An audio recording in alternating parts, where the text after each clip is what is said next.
Mad Max 2, also called The Road Warrior, it is a great sequel to the original film. I mean, I had a good time. And despite the lack of dialogue presented throughout this film, it is still an entertaining film at the end of the day. You know, it's amazing that even though it's been 4 years since this film came out, it is still considered one of the greatest films ever made. Now, I heard things about this movie over the years, but after finally seeing the film for the first time, I have to say I was thoroughly enjoyed. I enjoyed the action, I enjoyed the scenery.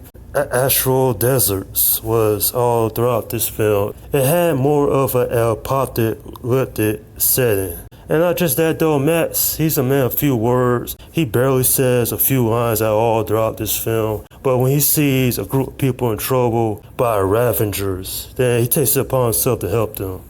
You know, Max, he's a lost man because he lost his wife and son at the end of the first film. And so now he's doing whatever it takes to survive on the other front, helping people, and it leads to some high-octane action. One thing I will say, I wish there was more dialogue in this film.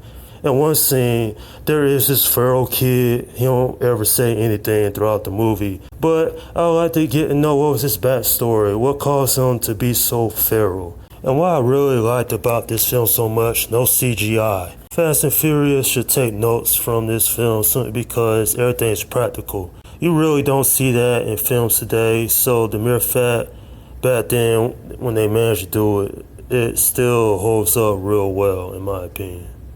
And another thing, why is Max a man of few words? It's understanding considering what he went through at the end of the last film. But if we got a little bit more of his character development throughout this film, then it would have been for the better.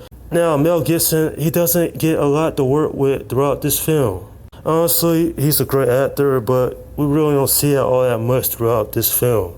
Nonetheless, as a purely an action film, it is, without question, an awesome movie.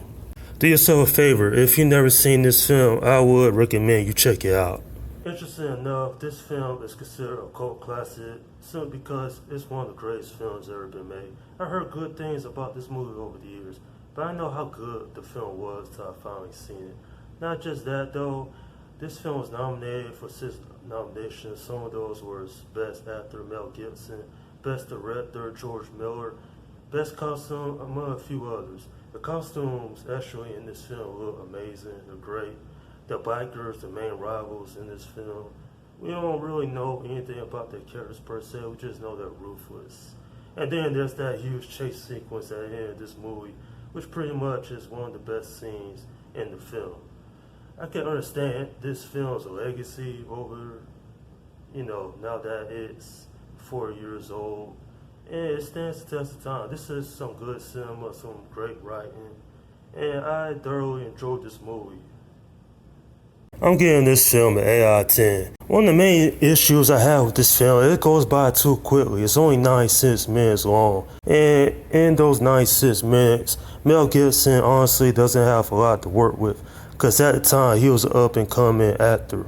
I would have liked some plot development on these characters, but it's like a adrenaline-fueled action fest. Now, someone like me, that's cool, but more story would have been much appreciated. But I did like a lot of things about this film. Obviously, the costumes, the music, the action scenes, the cinematography, the scenery, it's all great. Now, I can see why other people probably wouldn't have liked this film because it's a little light on story, but it makes up for it with all the great things that goes on in this film. Once again, if you never checked this film out, I recommend you check it out because I think it is well worth your time. And that's my review of Mad Max 2. Okay, leave your comments down below in the section and let me know what you think about this film. Alright, coming up next will be my review of Mad Max Beyond Thunderdome. Alright, this is Slum Guy 172 saying, peace out.